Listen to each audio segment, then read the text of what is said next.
Tonight's live stream and what we are planning to cover is on the KLT framework. And this is something that once I tell you what it is, you're going to be like, oh, yeah, I've heard of that before. But it's something that I think can get kind of like lost in translation sometimes. And, it's sort of a buzzword in a way when it comes to marketing. So you might have heard it before, but not necessarily know like what it is exactly. So I wanted to explain a little bit more about what this is, and it is also going to be in part two of the upcoming webinar that I am doing next Tuesday, October 24th. And I'll leave information about that down in the description. You can still register if you are catching this video before the 24th, but I do plan on putting the replay up. So if you have any questions about how to access it, please let me know, and hopefully I'll be able to put a link to things in the description. But the KLT framework is going to be covered in more detail in the webinar. And tonight, what I wanted to do, besides, of course, like tell you a little bit more about it and what it actually means, I wanted to tell you a couple of stories as kind of like case studies from students who have gone through the DPT to CEO program, which is the coaching program that I run to help therapists and healthcare providers just like you learn how to start and grow your own private practice so that you never have to go back to the clinic again. And you can learn how to work for yourself and do things the way that, is right and feels good to you as far as treating patients and having the ever elusive work-life balance. Couple of stories, and I wanted to give two kind of like good examples, I think, that are like a couple of different people, a couple of different starting points. So like one might resonate more with you than the other, just depending on where you're kind of at in your career. And please comment down below and let me know whether you feel like you're more of a Ross or more of a Sam, or a different starting point altogether. I would love to know. So the first story I want to tell you about is my client and friend Ross. He is somebody that I started working with a couple years ago, and he got started with me, I think, in December of 2021. But he had wanted to start his own cash-based practice, and he actually went through the therapy business basics course that I have as well. He did that first, and then he actually got started in the program after that. He had been a physical therapy professor and was a highly trained manual therapist. And he, of course, like wanted to get started in his own practice and move out of the clinic and just kind of do his own thing the way that he wanted to do it, in a way that like felt true to him. And he wanted to be able to spend more time with his child, and just more time in life doing things he wanted to do. And he also wanted to pursue further like higher education for himself and wanted the time and freedom to be able to do that. He had built up a reputation in the area amongst the community, as somebody who was a really good physical therapist and really trustworthy, kind, like somebody that you could go to with anything, and he would be able to help point you in the right direction. When we got started, his plan was to basically like put together the foundations and kind of like the setup of the business with the intention of like officially opening in February. So like we started in December, and he had an opening date in February.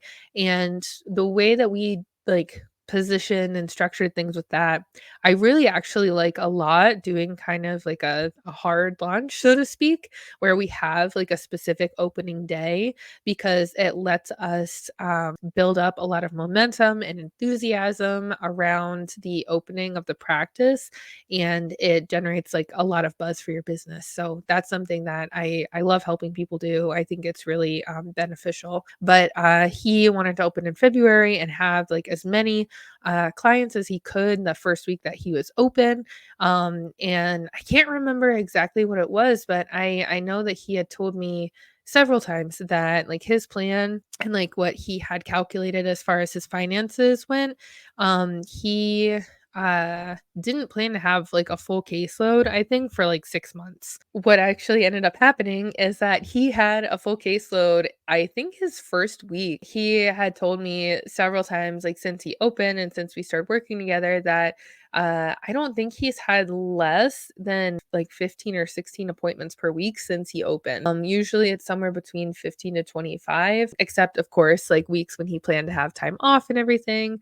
But he has been full pretty much since he opened. And it's been a really like amazing success story in what is possible as far as opening your own private practice. I just looked back through with all my coaching clients, I keep coaching session notes. So like I take notes so we remember everything that we did whenever we meet.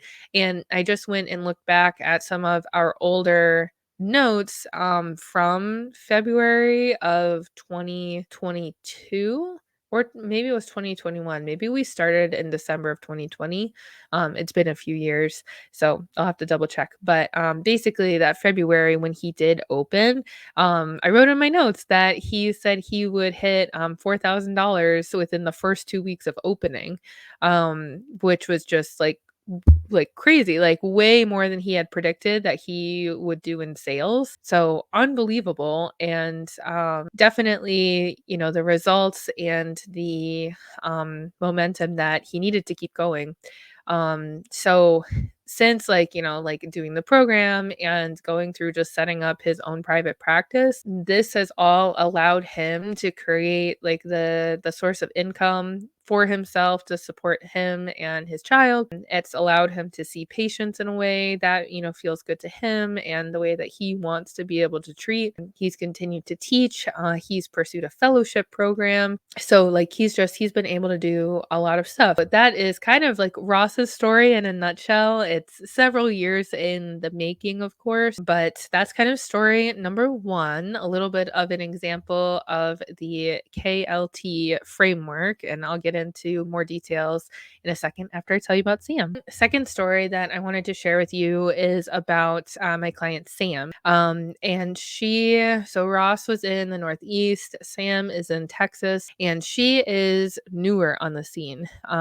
So while Ross had been in his community, I want to say for like 10 to 15 years, Sam has been treating for about a year and a half since she graduated school. And so she's been in the community. She's not like super new, but a lot newer than Ross is to his community. But she's spent like the last year and a half treating patients in her clinic, building relationships with the community, getting to know other healthcare professionals in the area. And she's also been playing a ton of tennis. Sam loves tennis, loves to play tennis, and wanted to make that more of like a regular part of her life. That was part of her, I guess, like why when she got started on this journey of starting her own practice. She wanted to love playing tennis again, and not look at exercise as like, oh, just like another thing to do, but actually enjoy it. So she had spent all this time, building up the clinic that she was at and getting to know people in the community. And then just semi recently, I guess, like towards the end of the summer, she and I got connected and talked about working together through the DPT to CEO program. We talked about all different options with her working full time at the clinic, what would be like the next best step. We talked about responsible options and we talked about maybe a little bit more, not necessarily risky, but a little bit more like impulsive options of basically going from like if you're working full time, starting to build up your practice on the side until it gets to a certain point, working full time and then going to working part time or PRN and then starting your practice, or just quitting her job cold turkey, which is exactly what she did. And there are lots of people who do that. I think, I I sort of semi did that. If you guys don't know, I think I have some videos on like my story and I can talk about it again at another date. But she basically just like went all in. She decided she wanted to start her practice and she did. She opened her practice a couple weeks later. And that like kind of initiative and drive to go after what you want is something that I think really lends itself to a successful practice owner. So it can be super, super scary and definitely like you want to make the decision that's right for you. But there are people who do that and it works out just fine. But she is now about 2 months in, and I think she's in the double digits with her caseload, with several like partnerships lined up with local athletic facilities because she is mainly working with tennis athletes, pickleball athletes, racket sport athletes, and she is just like launching like exponential growth. And it's been really amazing to see how much progress can be made when, like you really believe in yourself and decide on what you want, you go after it, and you also, like look for the resources that are right for you to help you get where you want to go. Like I said at the beginning, I know these were like kind of a couple of short stories. Oh, yeah. And I wanted to throw out there that Sam is playing a bunch of tennis again, which has just been awesome to see. With these short stories, they are both really good examples, I think, of utilizing the KLT framework. And so, what is that KLT framework? And it's like I said, it's probably something that you have heard before if you've done any research into marketing. The KLT framework stands for know, like, and trust. And these are like very simple words. And I think it sounds like a simple kind of like phrase to put together, or even like just like, oh, duh. Like, of course I need to establish know, like, and trust with potential patients so that they'll work with me. But it's so much more important, I think, than is let on. Because what tends to happen is for people who, especially people who are new to an area or new to a certain community, we will set up our businesses or set up our practices, get all the paperwork done, you have all the back end stuff ready to go, you are more or less ready to start seeing patients. And then what happens is that you just kind of wait and hope that just by like putting your name out there, people are going to call you and ask to set up an appointment, even though they don't know you, they don't like you, and they definitely don't trust you. And this really comes into play a bunch more when you are doing a lot of digital marketing or you are offering an online service. You have to go above and beyond in creating the know, like, and trust just like system in your marketing in order for people to find you and go through the process of essentially like developing really good rapport with you so that they feel comfortable spending their money with you. And what Sam and Ross did is they are both like local in-person businesses. That's their like primary way of working with people. And they had already spent years getting to know people in their community, building rapport with them, generating trust, and this allowed them to create the kind of like explosion in their practice right away. But this really allowed like their practice to explode right at the beginning, because as soon as they said that they were opening a business and they were looking for patients and people to work with, they already had a community around them that knows them, likes them, and trusts them. So people were more than happy to start signing up for appointments. And so I wanted to, like pose this to you, and it's something that we'll talk about more next week at the webinar. If this is something that's kind of like resonating with you, questions that I'd love for you to answer either in the comments below or bring them to the webinar next week. What are you doing right now to help people in your community get to know you? What are you doing to build rapport with the people in your community, whether it's in person or online?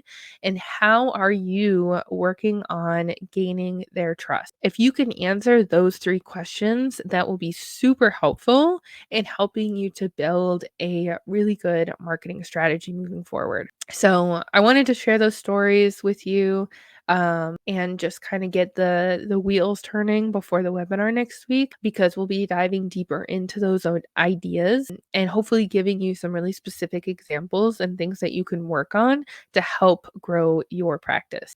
And so that's pretty much what I wanted to talk about. If you have questions on this, please leave a comment below. The link to the webinar is in the description below. So definitely sign up. It's free. And I look forward to hearing your questions and talking a little bit more about this. But I will plan to see you on the next live stream.